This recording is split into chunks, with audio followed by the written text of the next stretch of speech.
Ladies and gentlemen, may I have your attention, please? The show starts in 10, 9, 8, 7, 6, 5, 4, 3, 2, 1, go. Warning. The following content is not suitable for small children. Viewer discretion is advised.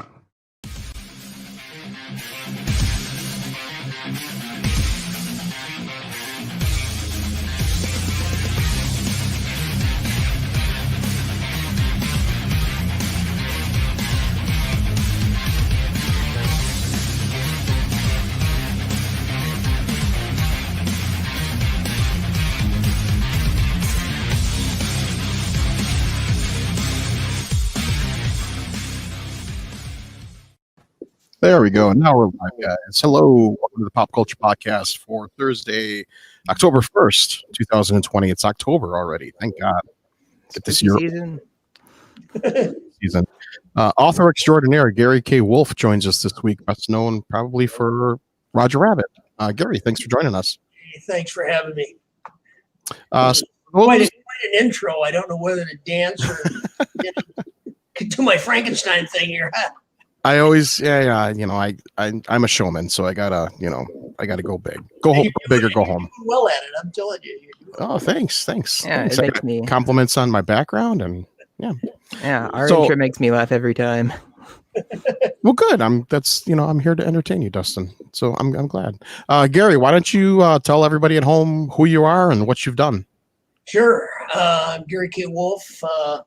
I am probably best known as the creator of Roger Rabbit. And what I basically did was to come up with the concept of cartoons living in a coexisting in a world with human beings.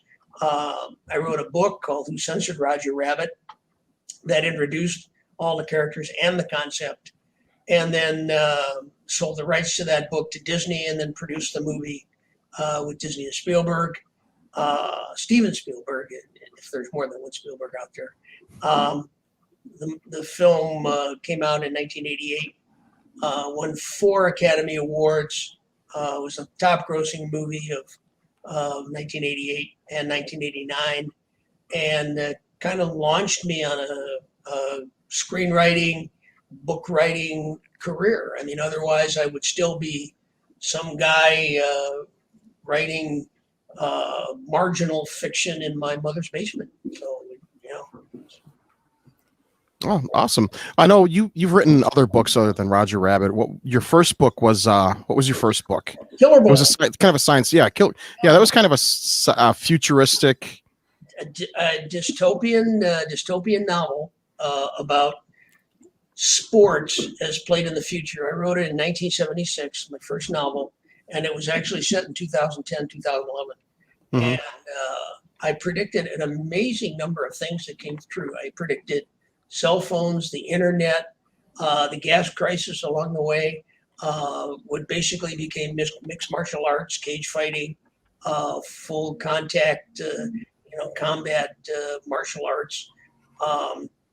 And when I go to a science fiction conference, as opposed to a Roger Rabbit Disney conference, I am not known as the guy that wrote Roger Rabbit. I am known as the guy that wrote Killer Boy. It is still my most popular non-Roger Rabbit book. I still get 30 or 40 fan letters a month on Killer Boy, which is amazing for a 1976 book. And just to show you how popular it is, we're currently doing an animated movie. Oh, wow. Yeah, I think I can announce this. We're still actually signing the papers, but it's going to be all animated. Sam Humphrey, if you guys see The Greatest Showman, Sam Humphrey was Tom Thumb. Sam Humphrey, in interesting bit of casting. Is going to play the hero quarterback. Of course, this is animated, but he's still going to play the hero quarterback. Sevda Costner, who is just incredible young actress. I think she's going to be I think she's a young Helen Mirren. You're going to hear a lot about her. She is playing the love interest. We've got Kevin Altieri, who did Batman animated adventures for Warner Brothers. Ooh. Yeah, and that's regarded as, I think, one of the best animated action series ever. It's one of the best animated projects ever. Yeah, he's just an amazing. He's directing it and doing all the character sketches and all the animation. It's being produced by Michael Costner, who just coincidentally happens to be Sevda's wife, Sevda's husband. And we're doing that right now. So that's Killer Bowl. After that, I did something called A Generation Removed, then The Resurrectionist, and then my fourth novel was Roger Rabbit. And kind of an interesting story in that I had a contract with Doubleday. My contract was for 4 novels, and the deal was I would write a novel, send it to Doubleday, they would publish it, and then send me a contract for the next novel, and that was going to be a 4-book deal. So I did Killer Bowl, they published it. I did Generation Removed, they published it. I did The Resurrectionist, they published it.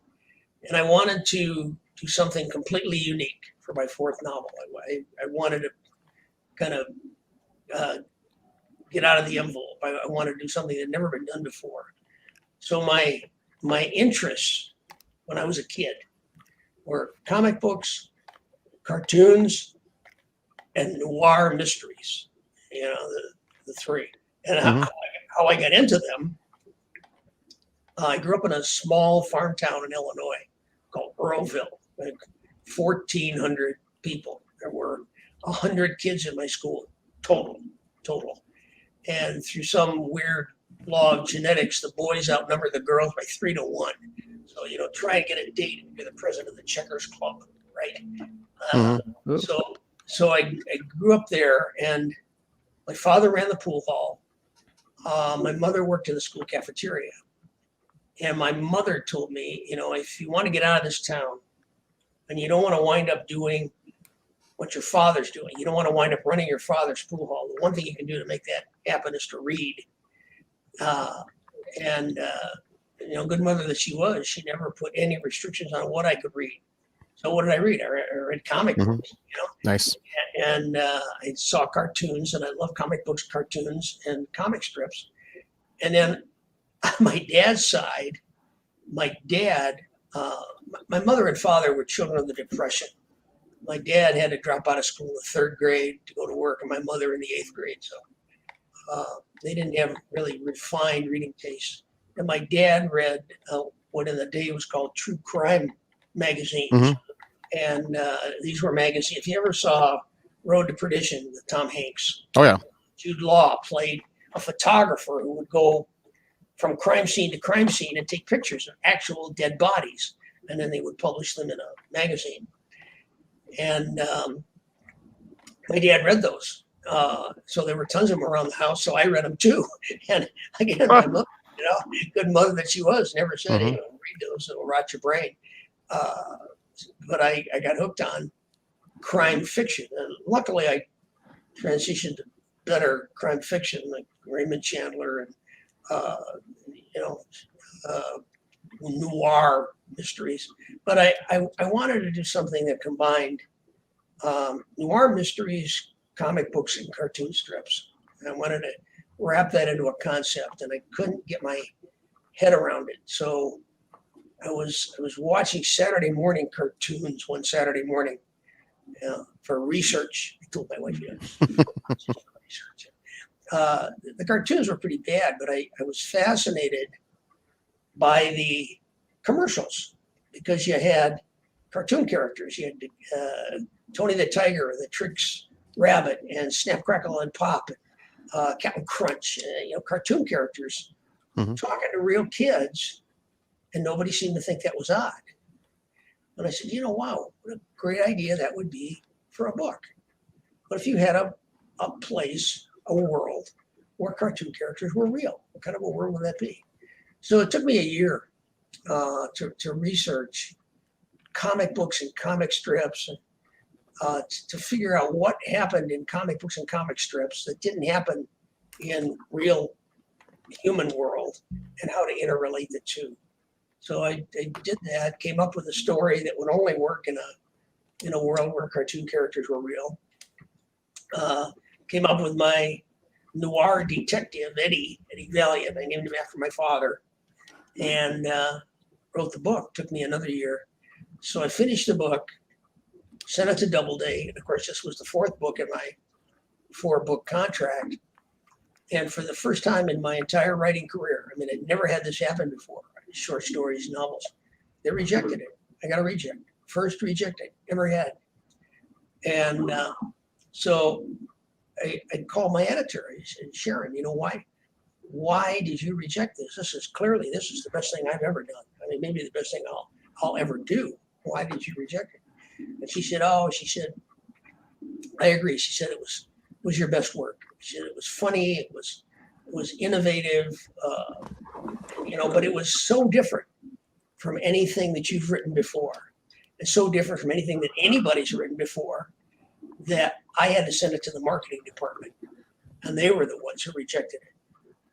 So I went to the marketing department. I called the marketing department. Head of the marketing department, hey, Charlie, why did you reject my book? He said, everybody here loved it, but it doesn't fit any category on the bookstore shelf. It's not regular fiction. Mm-hmm. Not a children's book. It's not science fiction. I can't sell it. I got no place on the bookstore shelves to put this book. I can't sell this book. I said, Charlie, what would you do if somebody brought you Alice in Wonderland or The Wizard of Oz or Gulliver's Travels? What would you do with those? And he thought about it for a minute. He says, you couldn't sell those either. So, I went to my agent and I said, Bill, what's going to happen here? I said, if I can't publish this, I don't want to be a writer, because this is what I want to write. I mean, I had fun doing this. Yeah. And I don't want to, if I can't write this, I don't want to do this anymore. He said, no. He said, we'll find somebody. So he started sending it out to different publishers. Sometimes different editors at the same publisher, and started racking up the rejects, always for the same reason. Editors loved it, sent it to the marketing department, can't sell this. And along the way, I racked up 110 rejects. Wow. Rejected 110 times. Yeah, my wife. Wow. And in those days, this wasn't email rejects where, you open your iPhone and, sorry, we don't want your manuscript. This actually came in the mail, a hard copy. Sorry, can't publish your manuscript. Mm-hmm. And my wife used to call my trip to the mailbox every day the daily disappointment, because I would come back with 1, 2, 3, sometimes 5 rejects, and 110 rejects. Finally, the book landed on the desk of a woman, Rebecca Martin, at St. Martin's Press. And Rebecca had just published a major bestseller for them. So the president of the company gave her a project of her own. He said, all right, you can publish any book you want next time, any book you want. It's yours, whatever you want. So just at that time, Roger Rabbit came across her desk. She saw it and she read it and loved it like all other editors did. And so she went to the president of the company. Said, here's the book I want to publish. And he said, fine. Took it. He said, I'll take it home tonight, give it a look, talk to Mark. So he went home that night, read it, came back the next morning, and said to Rebecca, Rebecca, I told you could publish any book you wanted, but you can't publish this because I can't sell it. There's no category for it. Jeez. And Rebecca stepped up to the plate and said, either publish it or I quit. And I owe her my career because they published it, albeit in very, very, very small numbers. And that's how it all started. And if I had my life to live over, I could do one thing differently. I would go back in time because that original novel, which had me on the cover, that novel sold for $298. Today on eBay, those books are going for $350. Yeah, Wow. I looked it up on some research. I was going to get one of the books, and I'm like, oh my god, I can't pay that much. If I had it all to go over again, I would have bought up the entire run of 5,000 back in 1981, and sell them off today. Yeah, no kidding. So, was the book received well? How was it received when it was released?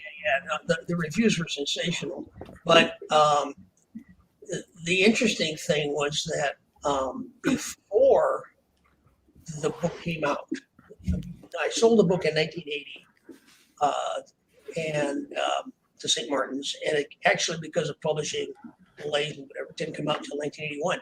So in mid 1980, I got a call at home, and this guy on the other end of the line says, "This is Gary K. Wolf." I said, "Yeah, it is." He said, "Well, this is Roy Disney." I said, Huh. Right, Roy Disney. Yeah, that's close. He said, no, it's really Roy Disney. He said, and I read your book, and I want to know if you'd be interested in having Disney make it into a movie. And I said, yeah, right. That book hasn't even been released yet. And it turned out that somebody at St. Martin's Press had sent a copy of the manuscript to Disney with a note saying, "I think you'd like this." And it went up through the chain and made its way up to Roy Disney, and he did in fact like it. And they wanted to make it into a movie. Now, this was 1980, and you got to look at the Disney of 1980. They were not the Disney they are today. They were not the megalith. They were really a second-rate movie production house, and they were looking at becoming a third-rate movie production house. They were making movies like Flubber and the Nutty Professor and the Black Hole and the Black Cauldron, which disappeared down the black hole. Oh, the Black Cauldron is one of my all-time favorite animated films. Well, then I'm trying to get Philo Barnhart, one of the animators on the show. I love that. So, anyway, all right. Anyway, I digress. That's all right. I'll take that one off the list. Thank you. What they wanted, they had been offered E.T. and turned it down, and they had been offered Star Wars and turned it down, Mm-hmm. and they were in danger of really becoming a really third-rate production house. They needed something that would catapult them back into the first ranks, and also they needed some fresh new characters because they had Mickey, but he had become kind of the corporate spokesmouse. They had Donald, who was, they could still have fun with Donald, but you couldn't understand what he said when he talked, so you really couldn't have much fun with him. Mm-hmm. They needed a Roger Rabbit. They needed Baby Herman. Just Something fresh. Yeah, they needed new characters because, in case you haven't noticed, Disney makes a tremendous amount of money selling things at Disneyland and in Disney stores with characters on them, like lunchboxes and raincoats and just about anything under the sun. So they needed it for a number of reasons, and they offered me more money for the rights than everything I'd ever made and everything I'd ever written put together. And I said, sure, I mean, fine. Disney's a great company. I love Disney. I love your movies. I love your characters. I did not think that it was a filmable book. I did not think they could take the. I don't know if you've read the book. Everybody should. Oh, okay. Yep, I have. Yeah, and it isn't. I mean, it's crazy what Disney did. It's insane. It's crazy. I didn't think the book was filmable, and at that time, in 1980, Disney really didn't have the horsepower to film it. They still tried. They tried some live action animation combinations didn't work. That just kept trying and trying. Finally, in 1981 or 82, they came to me and said, "Look, what would you think if instead of animated characters, we used costume characters like we do at the parks? Instead of animated characters." I'm thinking, "Oh, Jesus, I'm going to have Fred McMurray as Eddie Valiant, and I'm going to have Haley Mills as Jessica, Dean Jones as the Rabbit, Kurt Russell as Baby Herman." I said, Well, that'd be interesting. That'd be interesting. "Yeah, Complete with 5 o'clock shadow and cigar. You guys could go off and do that movie." But I said, doesn't that kind of compromise the whole principle of the concept? And they agreed. So they went off and kept trying to do it. And I don't know if they ever would have gotten it, but in 1985, a couple of things happened. Number one, Eisner came in. Roy Disney got forced out. Eisner came in and took over, brought Jeff Katzenberg with him, who had been his chief of movie development at, I think, 20th Century. And they immediately threw out all the projects Disney had under development, all of them, except for this one, which Michael Eisner told Jeff Katzenberg. He said, "We've got to do this one. This one we have to do." So they did something that Disney had never done before. They brought in an outside producer to make the movie for them.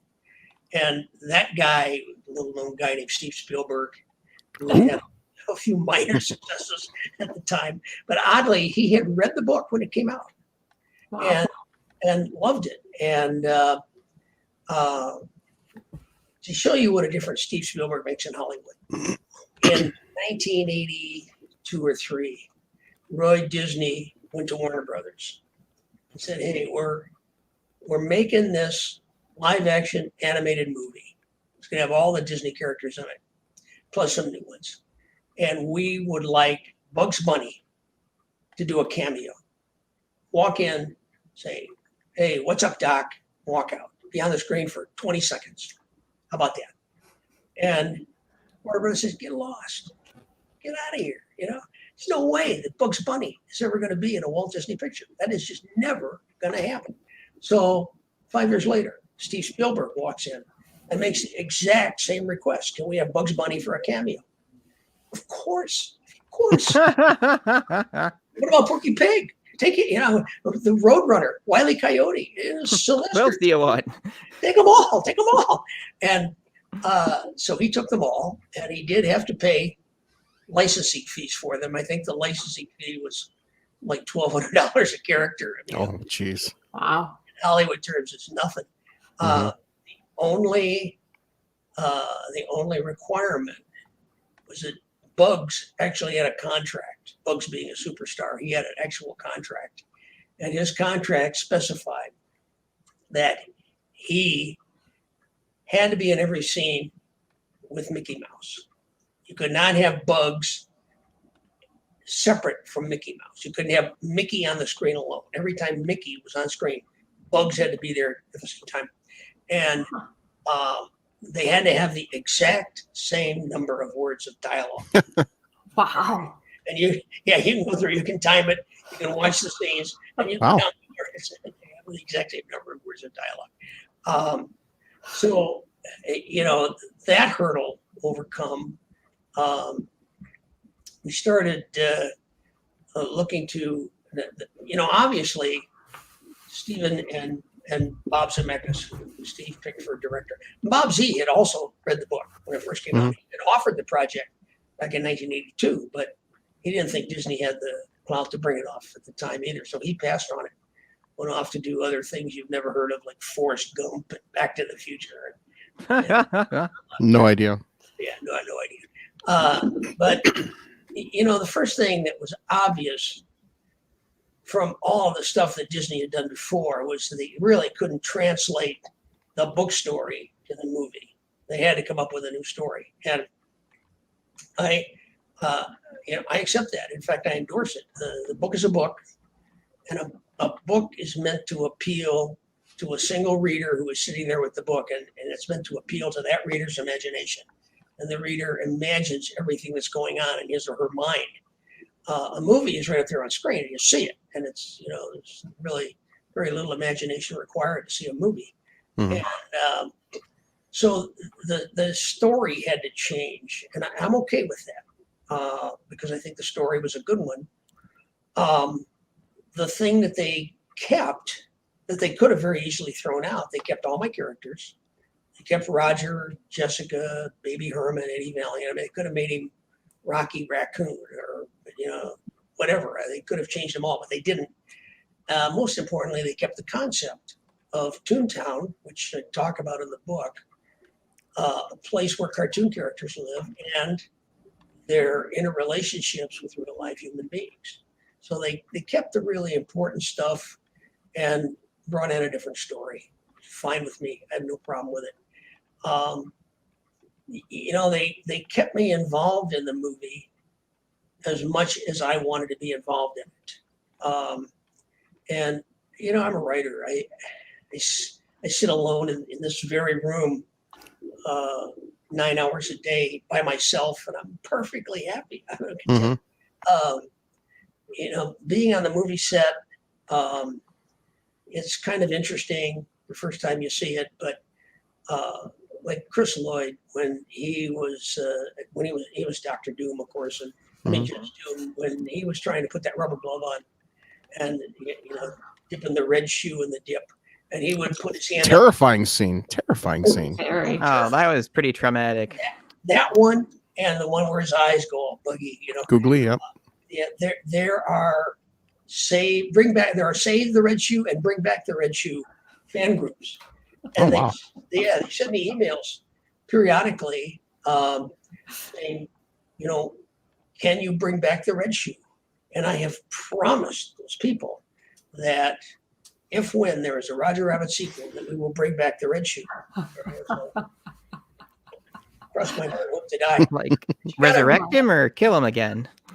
Well, Both. that would be a cruel joke on the fans, wouldn't it? We brought him back, and then well, see, that's the right Red Shoe. We'll bring back the left Red Shoe, and we'll dip him too. He's back for revenge.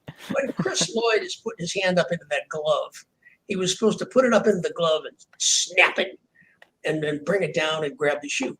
Well, he put it up, and he could never get all 5 fingers in at the same time. So sometimes it would be this, and sometimes it would be this, and take after take. And of course, Chris Lloyd, I love him to death, but he's Reverend Jim.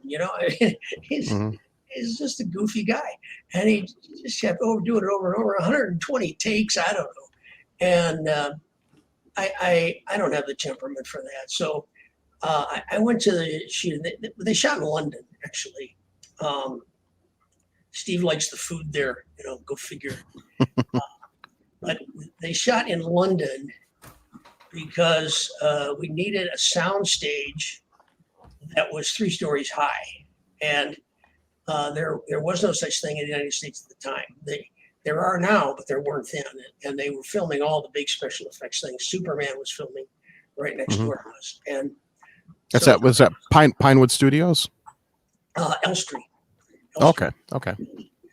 Used to go out and play with these big boulders, that you get lift. Yeah.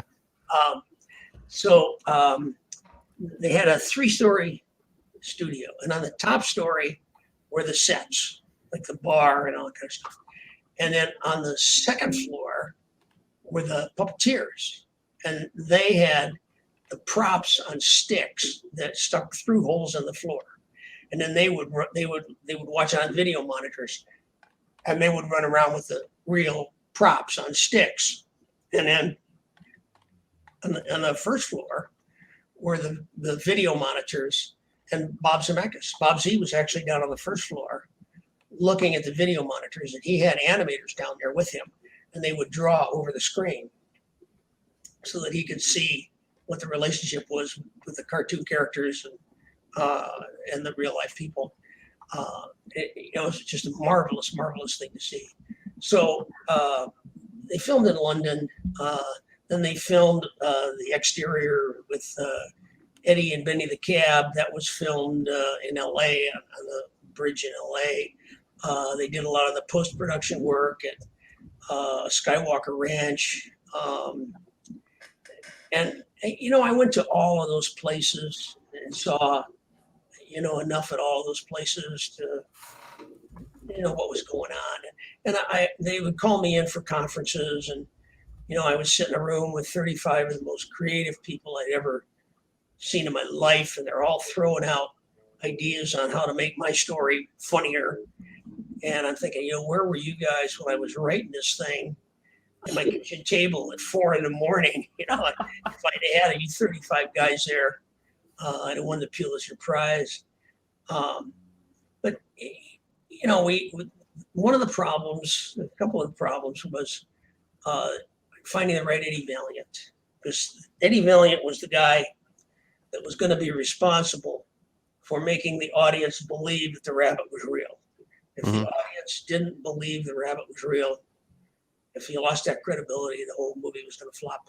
So everybody wanted Harrison Ford.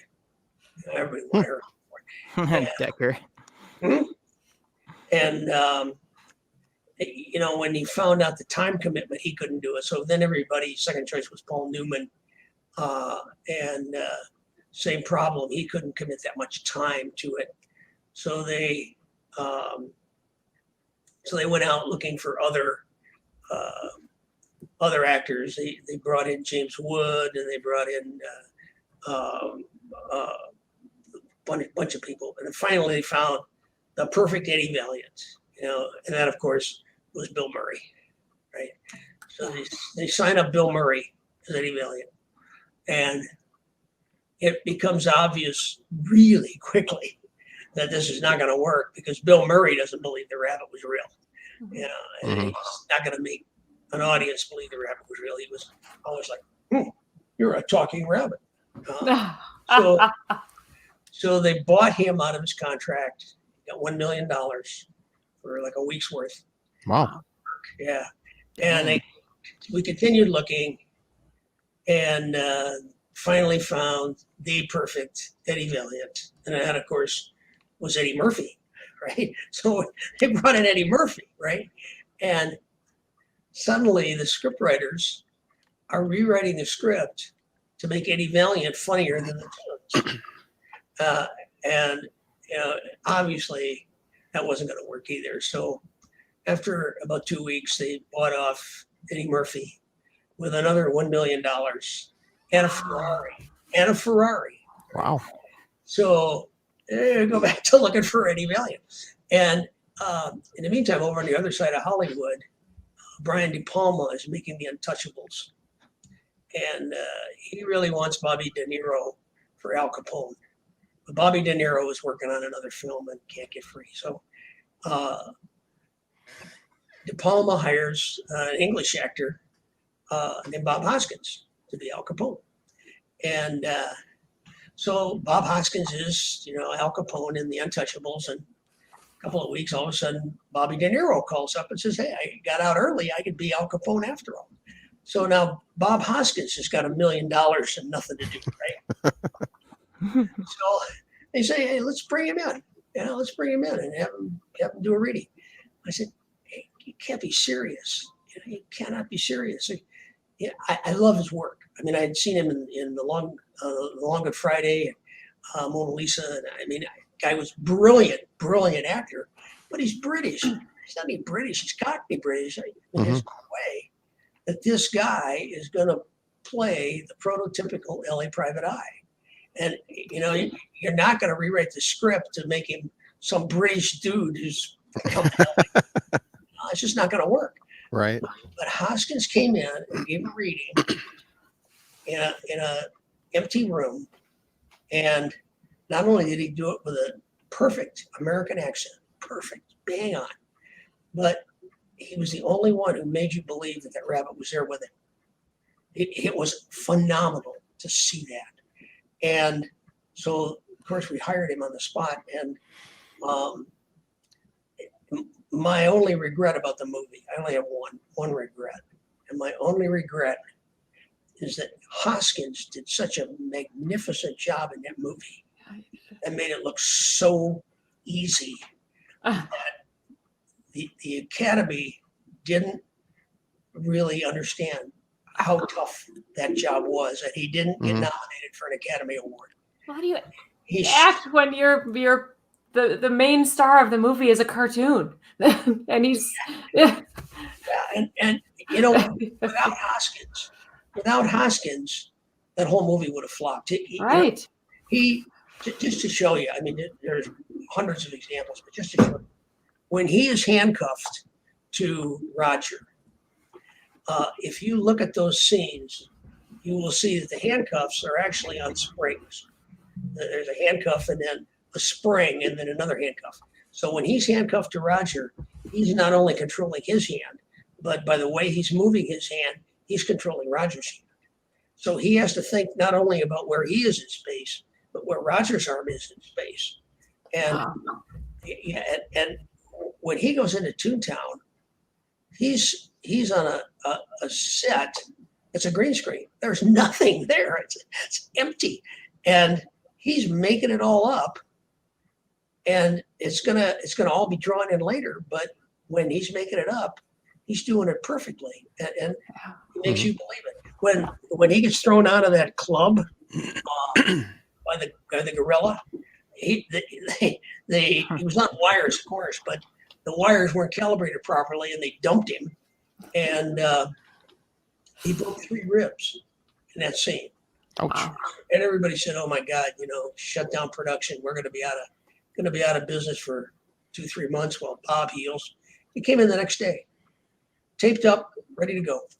The guy was just phenomenal, and he should have won the Academy. He should have at least been nominated for it. I think he should have won, but he should have at least been nominated for it. The character that proved hardest for the animators was, of course, Jessica, because these were Disney animators, and they were used to drawing ducks and chickens and geese and the occasional aardvark. But a real woman gave them a lot of trouble. And Jessica was not just a real woman, but she was the essence of womanhood. I mean, she was all things woman, and they just couldn't get her right. Dick Williams, the lead animator, designed her. And then, of course, individual animators would do individual scenes, but they just couldn't get her right. So Bob Z went, we were filming in London, as I said. Bob Z went to the East End or the West End or wherever the strip clubs were, and he hired a stripper. No. And he brought her to the studio and put her in the red dress and had her do Jessica's dance, just the way Jessica would do her dance. And they filmed it. And then he started over again and had her do it just in bra panties. Right? Same thing, bra panties. Then started over and had her do it again naked, so that the animators could see what a woman looked like when she. And for weeks after, you could go through the animation department. You could hear the guys saying, "Geez, I've been here so long, I forgot what a woman looks like. Let's watch." It's a little bit like what they did in Heavy Metal. And what did they do? I don't know. For the scene where the warrior woman is like putting on her armor, they hired a model to do the motions, and then they just copied that in the animation. That's a good point. All right, rotoscoping. So that's a good point. Why is Jessica so anatomically disproportioned? All right, I mean, big, little teeny, kind of medium sized. And there's a reason for that. Dick Williams was very clear about this. Dick Williams regarded this movie as an animation tour de force. And the technique you're talking about there is rotoscoping, where you film a real person doing something. And then you take those film cells, those cells, and you just trace over them. And that becomes your animation drawing. And there's nothing wrong with that. Perfectly acceptable techniques gone on for years. Snow White had a lot of rotoscoping. Mhm. Cinderella, when she's dancing at the ball, that's all rotoscope. Those are two real people. I think Gwen Verdon, I think, actually was the dancer. And there's nothing wrong with that. It's a perfectly acceptable technique. But it gives you an animated character that's very human and very realistic. And Dick wanted to make sure that Jessica was not realistic, that she was obviously a toon. And so he made her waist extremely narrow so that nobody would ever suspect that she had been rotoscoped. Because, unless you got one of those Victorian ladies with 2-inch waist, the women just don't exist. Yeah. So, that's relevant. Interesting about Jessica's voice, because Bob Z wanted Kathleen Turner to do it. He worked with her in Romancing the Stone. And so he asked her to do it. Of course, the voices were recorded first. And, she read the script, and, nobody knew how this movie was going to come out. Nobody even knew if it was going to be an adult movie or a kid movie. Nobody knew if it was going to be, an Academy Award winner or Howard the Duck. I mean, nobody knew. Ouch. And so Kathleen agreed to do it, but she agreed to do it without screen credit. She did not want screen credit, which is what James Earl Jones did with the voice of Darth Vader in the first Star Wars movie. He did the voice, but didn't take screen credit. So that way, if the movie was a complete and total bomb, he could disavow any knowledge. That was me.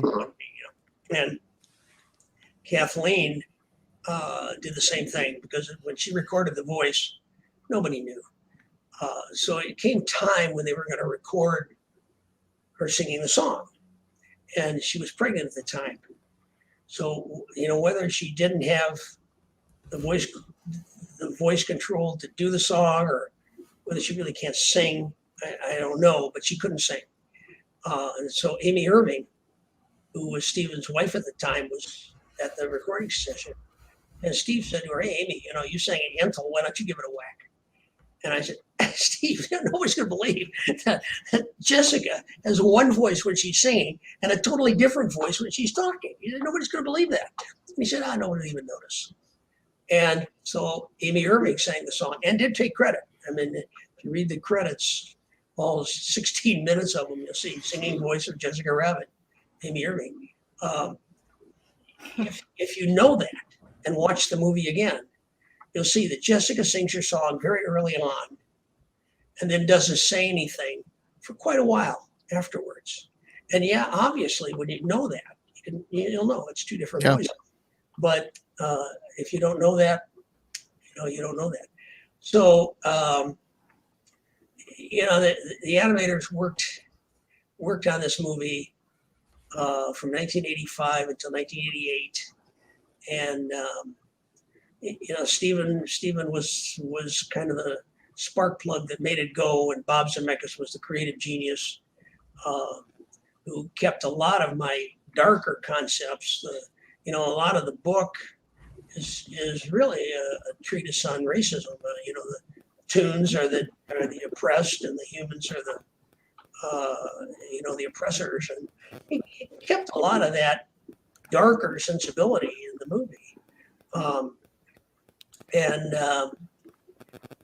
Jeff Katzenberg, who sometimes gets a bad rap in Hollywood, came out with a memo before filming started, and it was the famous Katzenberg memo when he took over, and he said, I'm going to turn this company around, and I'm going to do it by hitting singles and doubles.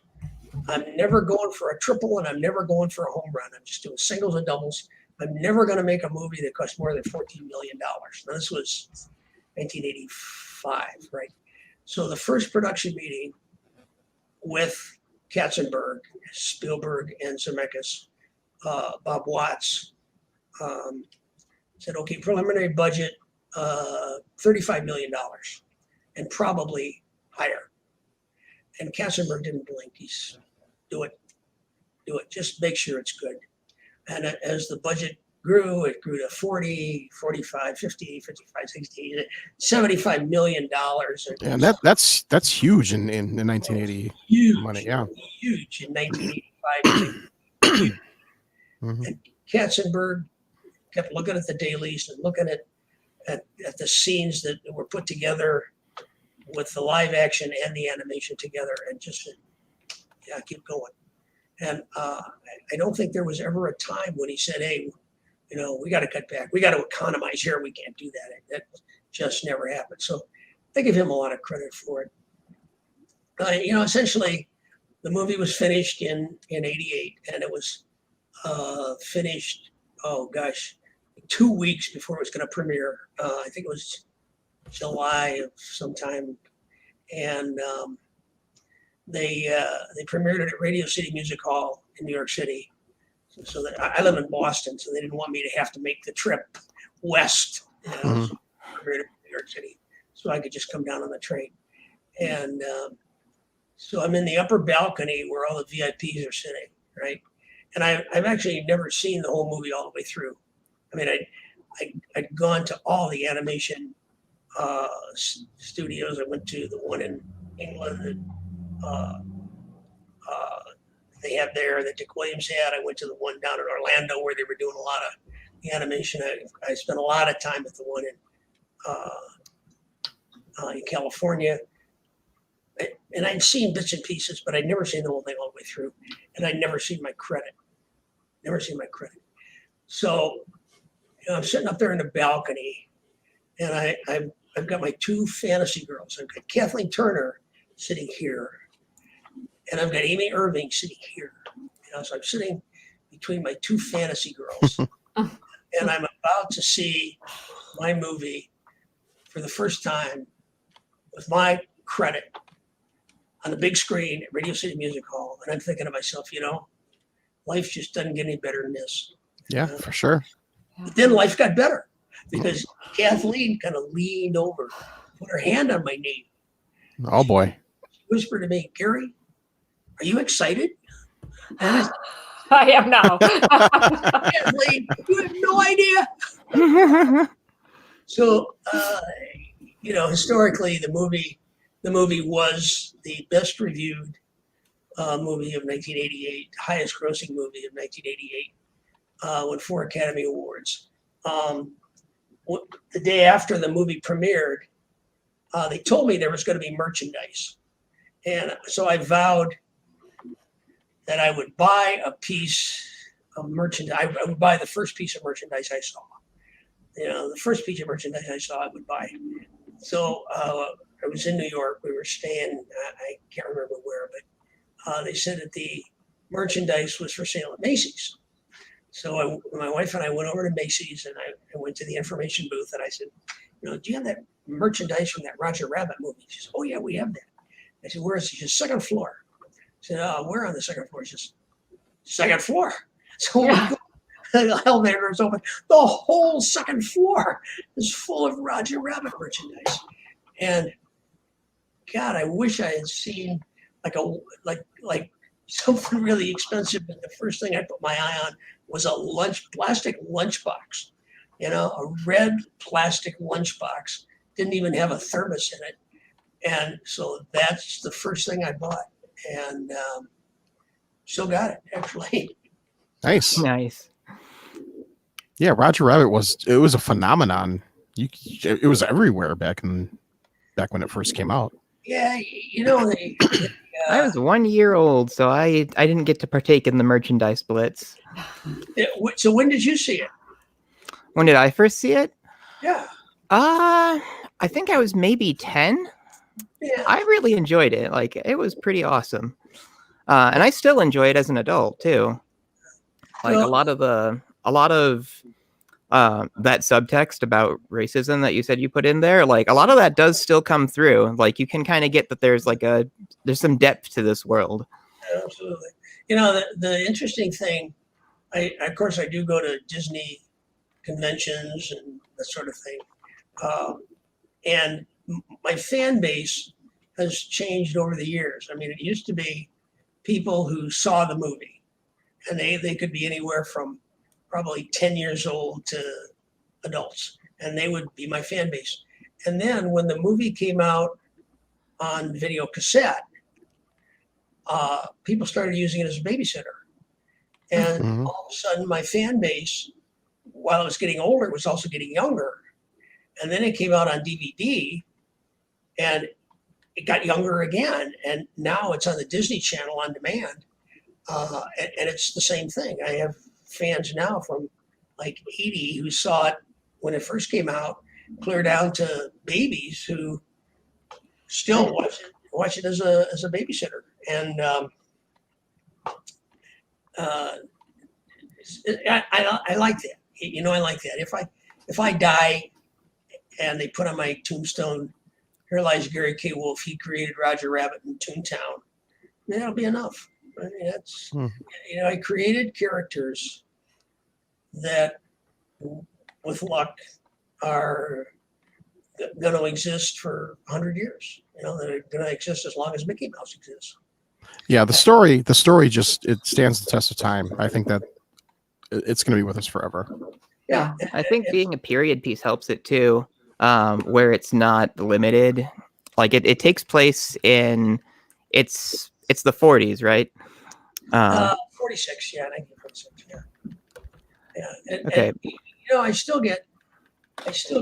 If you follow me on Facebook, I'm pretty active on Facebook, and I answer every question that people ask me on Facebook, which sometimes takes me an hour a day, but I do it because the fans have supported me, and I want to support the fans.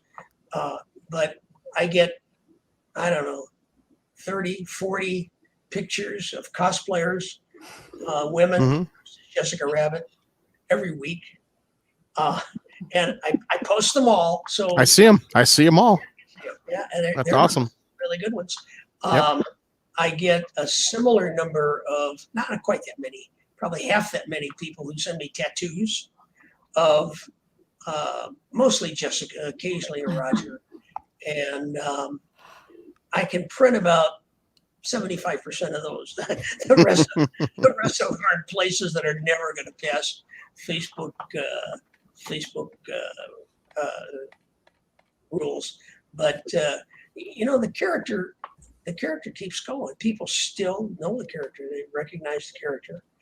And you know, the question I get asked all the time is there going to be a Roger Rabbit 2? Which was going to be one of my questions. Why didn't we ever get a Roger Rabbit 2? We got some one-off cartoons, but we never got a full-fledged sequel.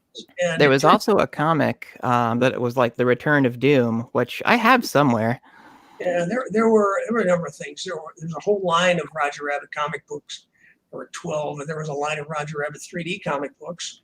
There was a line of Toontown comic books. It became political. At one point, after the movie came out, Eisner and Jeff Katzenberg had a falling out. I think Jeff was expected to be named president of the company, and he wasn't, and he had a falling out. He went off and formed a partnership with Steve Spielberg, SKG, DreamWorks, SKG, yep. Geffen, and Jeff vowed that he would never do another thing to make Disney a nickel. And of course, Steven was the producer of the Roger Rabbit films. And so my guess is that, you know, Jeff went to his partner and said, "Hey, you know, don't want to see any more of these." And they were very close for a long time. They were going to do a Toon Platoon, which I thought was a horrible idea. Because if Toons were real, you know, why didn't Superman just go over to Germany and kick the snot out of Hitler? And, you know, Mhm. So I never liked that one. But they did. They had one that was pretty good, The Discovery of Roger Rabbit, where Roger is first discovered and meets Baby Herman, meets Jessica. Was pretty good. But, you know, never got going because, you know, Steve as producer kind of dragged his heels. And then the whole Pixar thing happened, where Pixar essentially took over Disney. Mhm. And Pixar wanted to do more 3D digital characters. They didn't want the hand-drawn animated characters. They didn't want that look. And but they also want to use their own characters. So I don't think they even have anything going with Mickey Mouse. I mean, they don't really seem to care about the classic characters anymore. It's a shame because I would love to see a sequel. Well, I think it would still play well. you know, the rule in Hollywood is that money trumps all, and Yeah.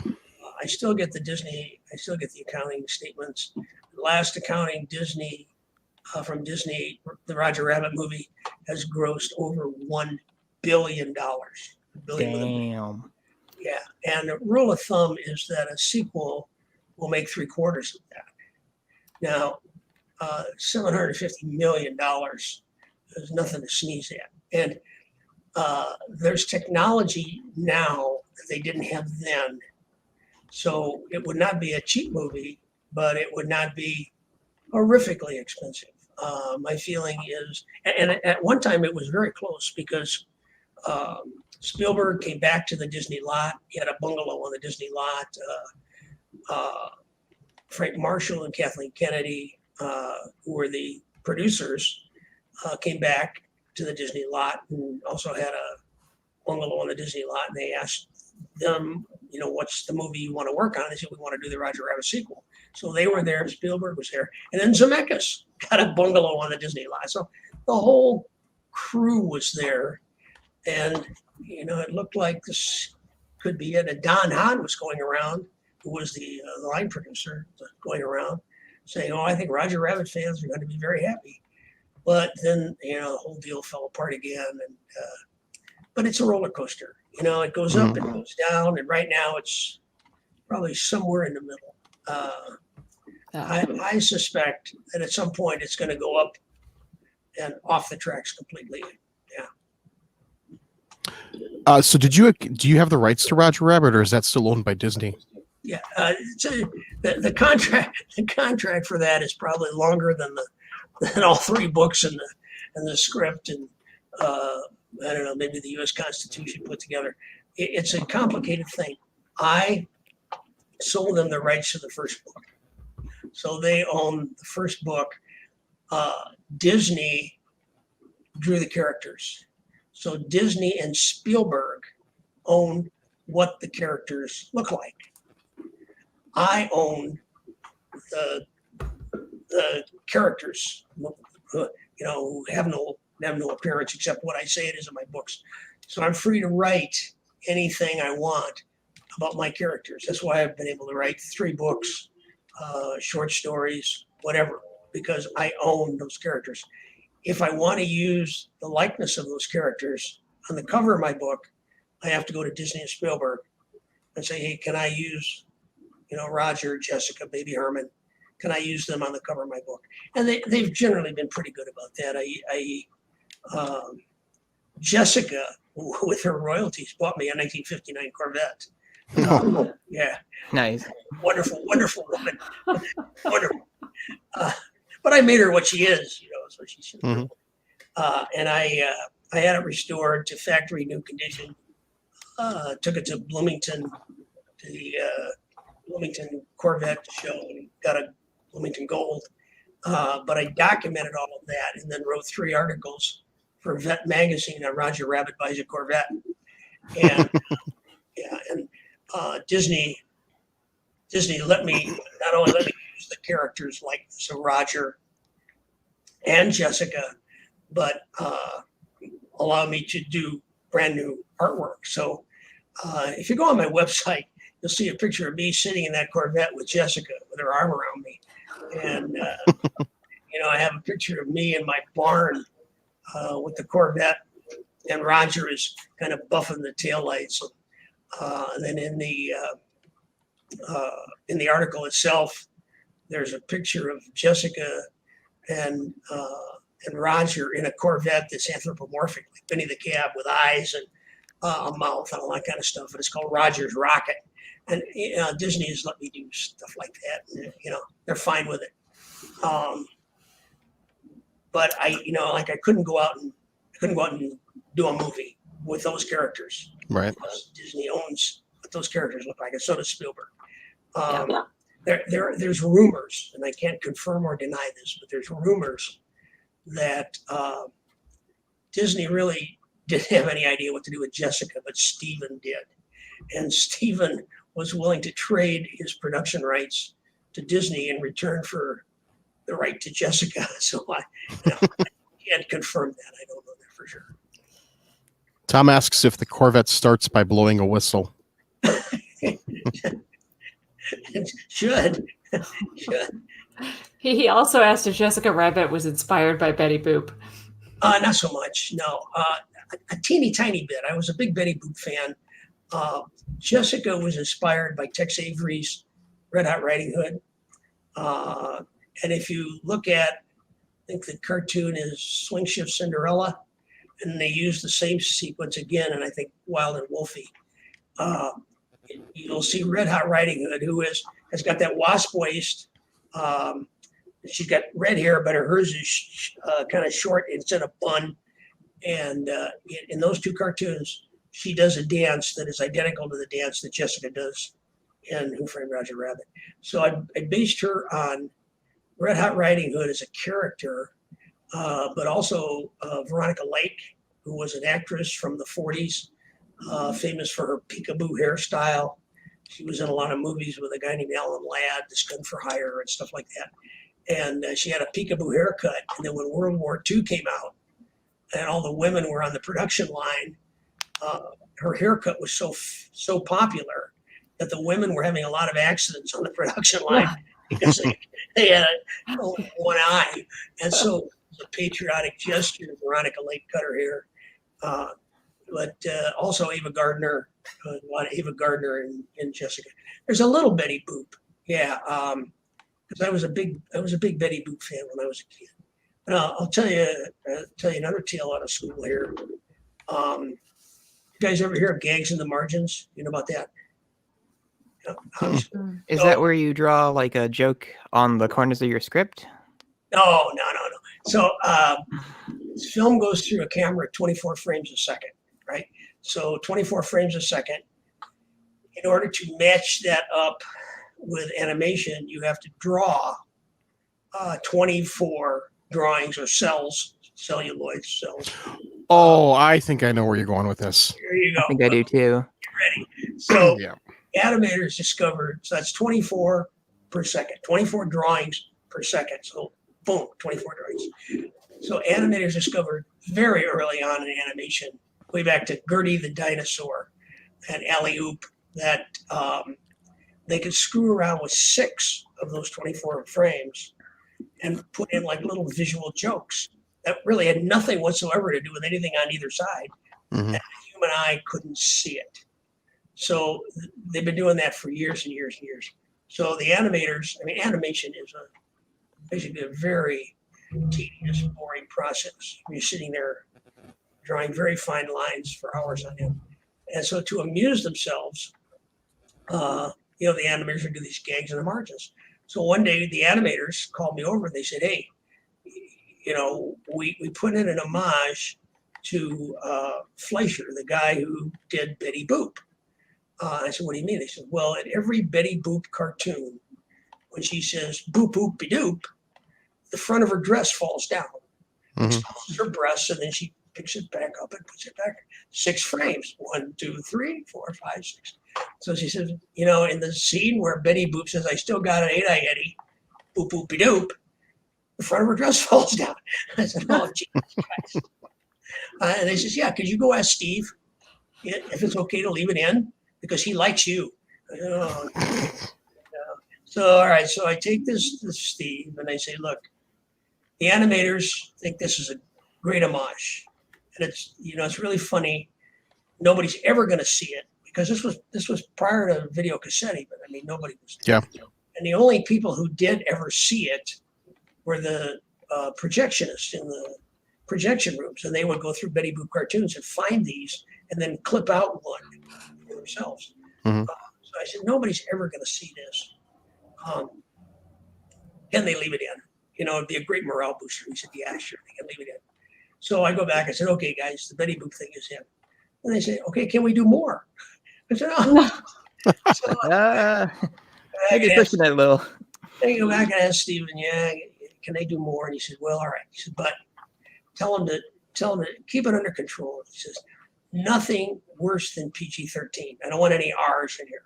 Nothing worse than PG-13. So the whole movie is just, it has them. The cartoons are actually filled with them, but the movie has them. And that scene with Betty Boop, the original for that is framed and hanging on Bob Zemeckis' living room wall. So, you know, the whole movie's got these gags in the margins. And, you know, Steven has vowed that he's never going to release E.T. on video cassette or Roger Rabbit, and he's going to re-release them every 7 years like they were meant to be. And so finally he gives in and he releases E.T. on video cassette, makes a ton of money. So he says, I'm going to release Roger Rabbit on video cassette. So they released a video cassette of Roger Rabbit. And Frank Marshall, who was the producer, went on I think it was the Johnny Carson show back then, and told the Betty Boop story, right? And Disney freaks. My God, we've got a topless woman in a PG-13 movie. We can't have that. So they called all the video cassettes back, and they cut that scene. And then they reduped the video cassettes and sent it back out again. So you cannot see that scene today unless you happen to find a copy that was shown on an airplane, because they didn't do those. But they missed all the rest, right? They had no idea about all the rest. And then when the movie came out on video, on disc, right? And people could really freeze frame. Hard to freeze frame with a cassette. You know, do it with a disc. People went through it like a video game, and they found them all, right? And like when Eddie Valiant goes into the restroom and there's no floor, he starts to fall. If you look up on the wall, it says, "For a good time, call Snow White," and underneath is written Michael Eisner's home phone number. All right? And you know, all kinds of stuff like that. But the one that really got him in trouble, there's a scene where Jessica and Eddie are in Benny the Cab, and they're coming out of Toontown. Judge Doom spills dip, and the cab skids and hits a light pole. Eddie goes sailing, and Jessica goes sailing. And you know, if you freeze frame that, 6 frames, first you'll see that Eddie is clearly a dummy. But also Jessica, her arms go out, her legs go out, and she does this incredible twirl in the air. It's just beautiful animation. Her dress billows out and matches the billowing out of her hair, and it's just beautiful. But as she gets up to the apex and her legs open, she has no underwear. Yep, right? that one I knew about. Yeah, and not that she needs it. I mean, it's like looking at your Barbie doll, right? Yeah. But it is a bottomless woman. And of course, to show you how innocuous this was, that image was printed on the front page of some newspaper, the Daily News, I can't remember, in full color. So, I mean, it's really not that bad. But Disney freaked. And so, you know, the first thing that they just said was, well, we had this film duped in China. It was a rogue Chinese animator. Yep, I remember that story. Yep, painted out Jessica's panties, and you know, of course, that didn't fly very well. And so then they said, "Oh wait, no, we admit it was an animator Scapegoating. It was an animator here in Disney, and we're gonna root him out and find him." And he's never going to work in this industry again. Well, everybody knew that Rob Minkoff had done it. And of course, Rob Minkoff had just directed The Lion King for them. So there was no way they were going to root him out. But those are, you know, those are in the movie. There are hundreds more in the cartoons because Steve Spielberg wasn't intimately involved with the cartoons, and they had a lot more food, a lot more leeway. Still nothing R-rated, but some things are a little racier than Jessica with no panties. Yeah. I'm gonna have to look all that up, and you got me curious now. I still have my original VHS tape. I don't know if any of it's on there, but Well, if you watch I tell you what, in the next couple of days, if you watch my Facebook page, I will post on my Facebook page all of them for the cartoons and the movies. I will look Cool. for those. All right, Yeah, I'm curious about those too. and give me some likes on it, right? All right. I'll give you all the likes and shares because that's interesting. I mean, it's not the first time. I know what is it? The Rescuers Down Under had a topless scene from like an X-rated movie or something, and I'm not gonna comment on movies other than my own because I can't. Can't speak to it. Yeah.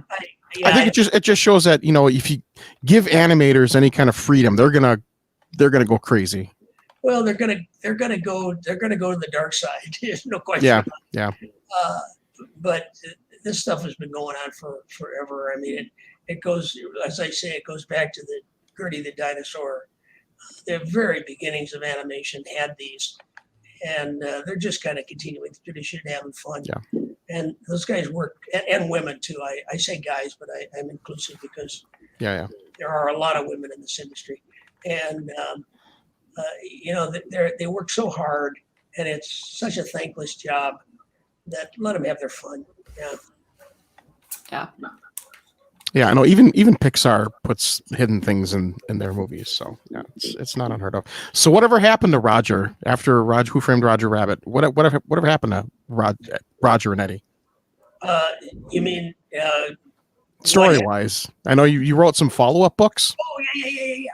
Okay, so I wrote Who Plugged Roger Rabbit, where we standardized on the 4-piece stutter, and that was a tough book for me to write.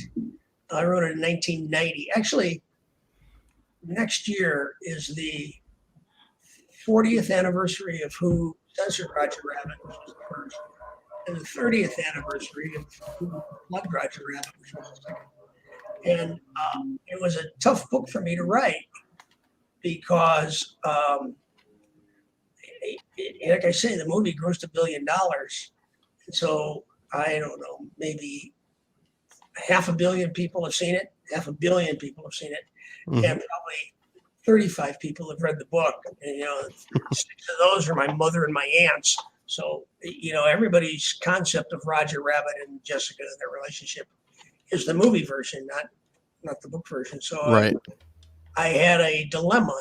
Do I continue with the vision of Roger and Jessica that I had in the book, or do I go with the vision and Jessica and Roger that everybody knows?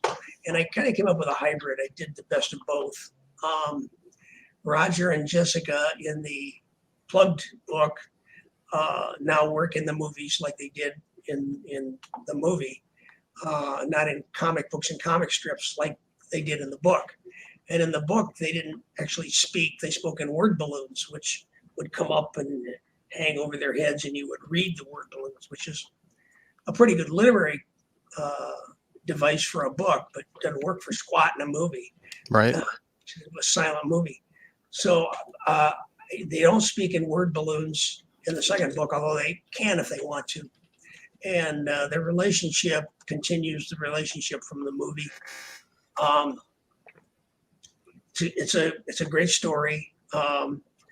Eddie is working for David Selznick, who is making a tuned version of Gone with the Wind, and Roger's been threatened. It's a good story. And then the third one, Who Whacked Roger Rabbit, I actually went back to more of a darker vision, the kind of vision that I had in the first book. So the first book and the third book are actually more similar. The second book is more movie oriented. Disney did buy the rights to the second book for the movie, so who knows. But in the third book, Eddie's been hired to protect Gary Cooper, who's gotten death threats, and so Roger is helping him. and it's one of my favorites. I mean, I think it's. I don't think I can ever surpass the first one, Who Censored Roger Rabbit. I think the third one, Who Whacked Roger Rabbit, comes pretty close, and Who Censored is pretty close behind that. I just finished my pandemic book, which is Jessica Rabbit's Serious Business, and that's serious with an X. A book like that would normally have been a 2 to 3 year project for me, but I finished in 6 months because I had got nothing else to do. Yeah. I just finished that, and that's a Jessica Roger Toontown origin story, mostly where Jessica came from, how she got to be Jessica, how she met Roger, and how Toontown came to be. Yeah. So you can look for that one probably next year. Oh, awesome. So was there anything from the book that you wanted in the movie that they had to leave out, or was there anything that you were sad that they couldn't include? Well, nah, you know, the book's a book and the movie's a movie, and I think the movie is the best possible movie they could have made out of the concept of the book. I mean, I can't imagine anything they could have done short of making it 3D that would have made it better. As I say, the characters in the book talked in word balloons, and they really wanted to use word balloons in the movie. And they tried that early on, but it just didn't work. So they wanted to have an homage to me. They wanted to have at least one word balloon. So there was a scene at Marvin Acme's funeral where Marvin's coffin is being carried by like 6 tunes, Goofy and Bozo the Clown and Clarabelle the Clown and a bunch of other clowny characters. And all of a sudden they start laughing because they're tunes and they can't help it. They start laughing. And pretty soon all the mourners start laughing and everybody's laughing at this funeral as the coffin goes by. And they go by Crazy Cat. And Crazy Cat was a cartoon character from the, I think, 30s, maybe 40s. And he was always silent. He never spoke. He was in cartoons and he was in comic strips. Never spoke. So as the coffin went by Crazy Cat gave off a word balloon that said sob, S-O-B, sob, and it hung over his head. And then it turned to tears and came down and got his shoulders and his head all wet. It was beautiful animation, and that was my homage. But nobody really knew if this was going to be a kid's movie or an adult movie. Mm-hmm. And the difference is that if it's a kid's movie, rule of thumb says it can't be longer than 90 minutes. And the movie came in at an hour and, I don't know, like 50. So they had to cut 20 minutes. So one of the scenes they cut was Marvin Acme's funeral scene. So there went my homage, you know. But hey, I still got Roger, Jessica, Baby Herman. I'm happy.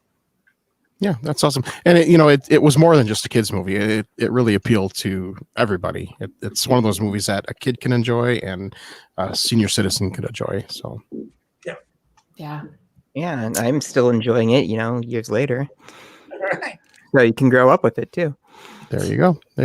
All right. Well, I think that's all that we have time for. Gary, you have a website you wanted to talk about? www.garywolf.com. You can learn all things wolf there. You can buy my books, see my other books. We just came out with an audio version of Who Censored Roger Rabbit. It's actually pretty good. Yeah, I just listened to it a couple of days ago, and it's actually pretty good.